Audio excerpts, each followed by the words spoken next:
So the whole idea for Lula Dean's little library of banned books actually didn't come from me. It came from my editor.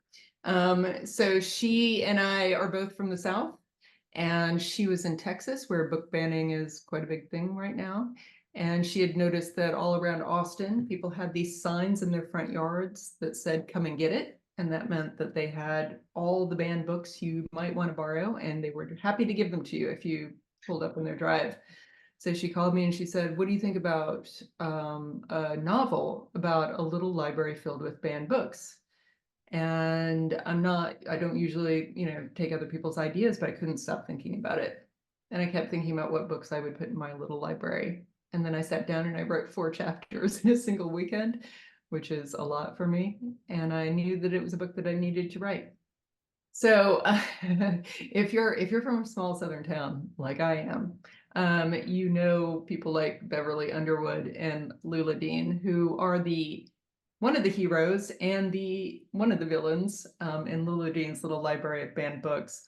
Lula Dean is she is the town busybody. She is the person who never got enough attention in life, and she has always resented it.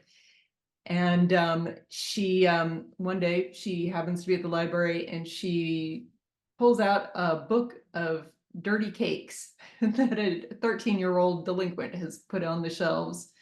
And she knows that when she's found it, that she has her ticket to fame at last. And so she takes this book and sort of holds it up as evidence that the libraries are filled with pornography and propaganda. And she starts a committee that begins pulling books out of all the schools and all the libraries in town. Now, her arch enemy, and these ladies have been rivals. This is one of those Southern things, right? They've been rivals since their cheerleading days in high school.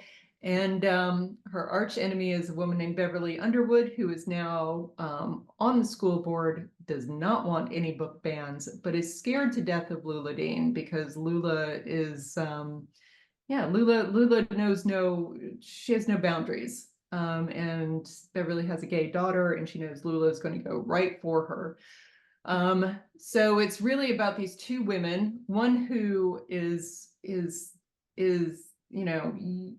doing whatever she can to feed her, empty soul, and the other one who has to find the courage to fight her.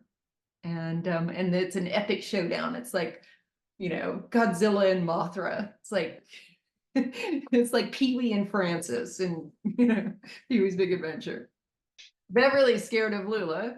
And so Lindsay, Beverly's daughter, takes it upon herself to fight back.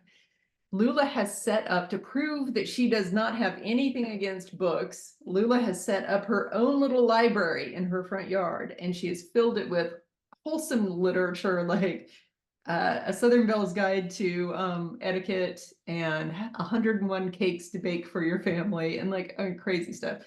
So in the dead of night, Lindsay goes and she switches out all the books that Lula's put in her library for banned books, and she puts the wholesome books covers on the banned books. And one by one, the people in Troy, Georgia, go and borrow books from Lula Dean's little library, and they find their lives changed by the banned books in pretty unusual ways.